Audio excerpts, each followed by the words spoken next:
Hi friends, welcome to Organic True Crime with Sydney Hopes, where I talk about interesting true crime stories. This month I've been focusing on Prohibition gangsters. Sorry about my dog. And I really wanted to tell this story of the real Bondurant brothers from the movie Lawless. The thing is, the movie is based on a book that was written by Matt Bondurant, who is the grandson of the youngest brother. But he didn't have a whole lot of actual proof when writing it. A lot of it is just based off of like rumors and stories, so I'm going to tell it anyway because it's a fun story, but take everything with a grain of salt. That's how you say that, right? Might not all be true. Anyway. So, in the 1920s and early 1930s, my dog is nudging me for pets. Anyway, the sale and production of alcohol was illegal in America. This was called Prohibition. But people found their way around that, and moonshiners would illegally make alcohol that was very often unsafe, and bootleggers would illegally distribute it. And Franklin County, Virginia, was known for being one of the wettest counties in America, meaning almost everyone that lived there had some kind of involvement in bootlegging and moonshining.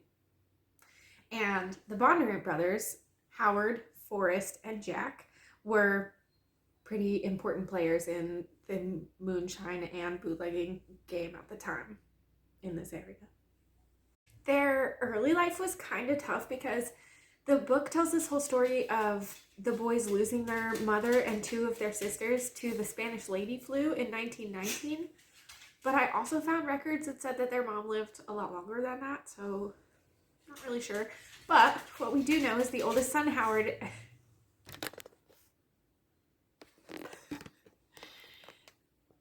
their oldest son, Howard, was born in 1898.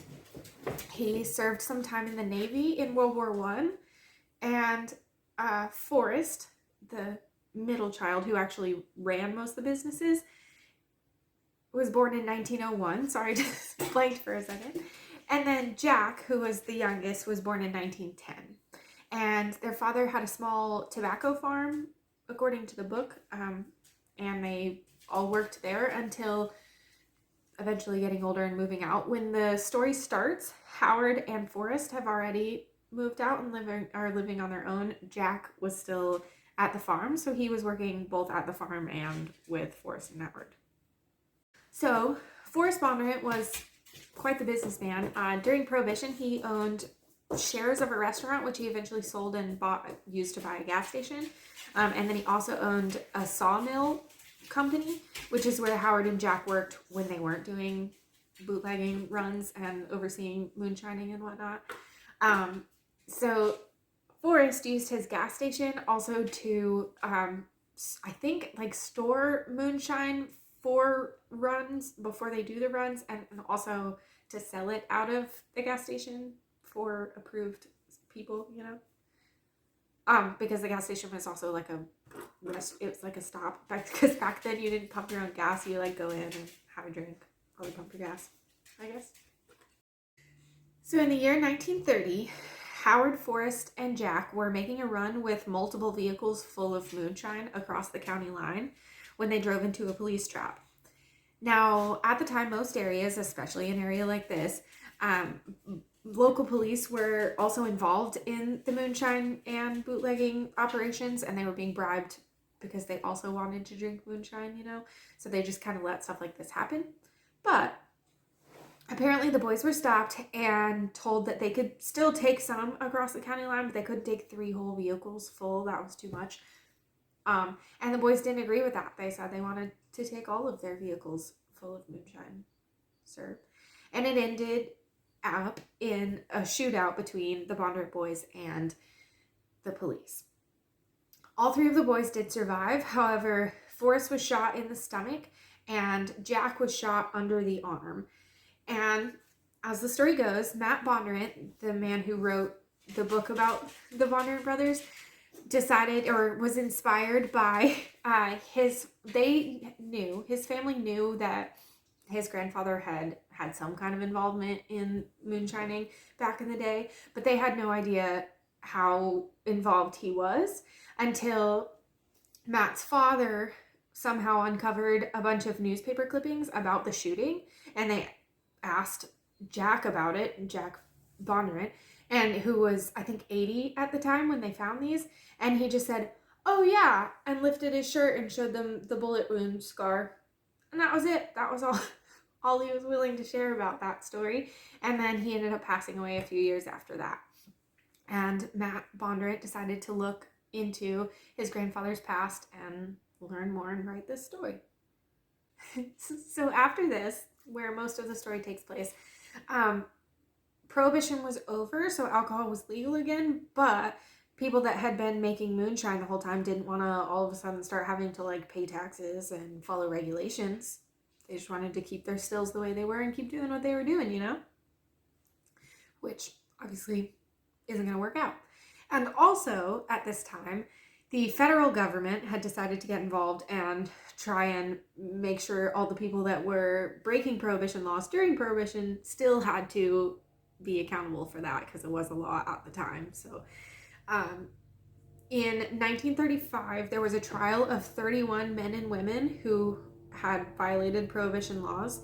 This was called the Great Moonshine Conspiracy, and it was to try and do something about the moonshining operation in Franklin County, or in Virginia in general, because they were just running the area, basically.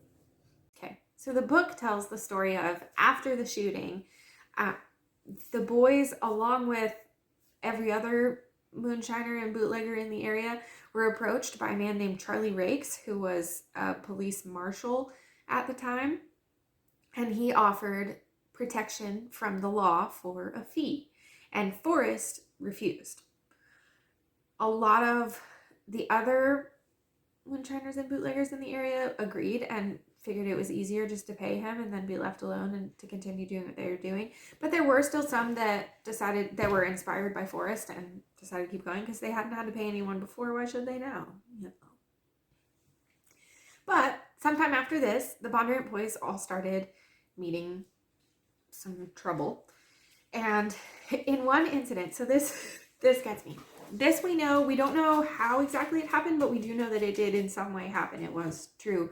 Forrest Bondurant was at his gas station, may have been the restaurant, late at night after closing, when a man came up behind him, basically, and cut his throat from his ear all the way across to his jawbone on the other side. And he held his neck together and says that he walked himself 10 miles to the hospital. He actually got a ride but didn't want to tell anyone that the person who gave him a ride was there at the time. So everyone thought he was just this crazy person that could hold his neck, had his head cut off. That's what everybody said. And held it together and walked 10 miles through the mountains to the hospital. But anyway, he did survive. This actually did happen. Matt Bondurant said he did know that his great uncle had a scar from having his throat cut all the way across. And what I don't get is how they didn't realize that they were more involved in the moonshining and bootlegging game than they did think. Because that doesn't just happen to people, you know? Like, I don't know. I feel like they just didn't want to question it. Anyway. Forrest is the one that really ran things, the business and everything. Howard, the oldest, was known for basically just being really big and scary. So he helped out a lot of times just by being there. And he also worked, like I said, for Forrest's sawmill when they weren't doing rum runs or whatever, what have you. And Jack, the youngest, was involved sometimes with the bootlegging and moonshining, but not a whole lot because it was really dangerous and Forrest and Howard didn't necessarily want him in there. He was very young. And he didn't like that. He had big dreams and he wanted to do things for himself. So he decided to use his name, which was very well known in the area, to branch out on his own. And he and his childhood friend, Cricket Pate, decided to start making moonshine. The book tells about how Cricket found a way to, in his aunt's house, to put a still in the basement and hook it up to the pipes in a way that you can go to the upstairs bathroom and turn on the hot water tap and moonshine would come out.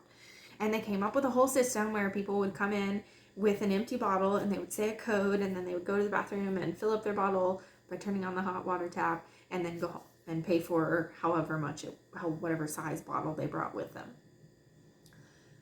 But after they started doing this, 2 men showed up and they severely beat Cricket and Jack and took their money and I think destroyed their still. Anyway, they told Jack to tell Forrest that he was next. But you can't guess who sent them. After this, Jack and Cricket continued to make moonshine anyway, and Jack arranged a deal with someone in a different county to sell their moonshine to. And it was actually the person he made a deal with was the ex-husband of Willie Carter Sharp, who I did a video on earlier this month, and I will link it below. Anyway, so Jack, Cricket, and Jack's brother Howard start making this run pretty regularly, selling their rum to Mr. Sharp. Carter. Anyway, Floyd Carter, that's his name. I knew I'd get it. And they were earning quite a bit of money from this run, and they were slowly building a much larger still in a secluded area that they had found, a little hideaway.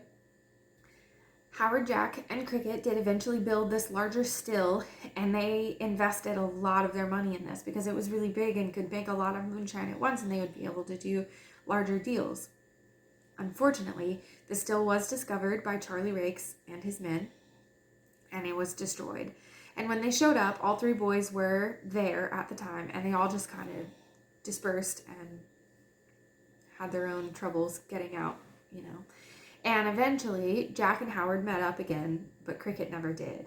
And a few weeks later, Cricket Pate's body was found.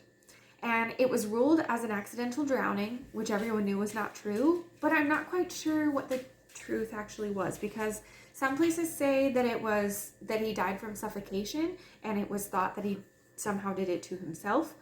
But also some places say that his neck was broken and that was done to him, and I'm really just not quite sure which one it was. And that's the end of our story.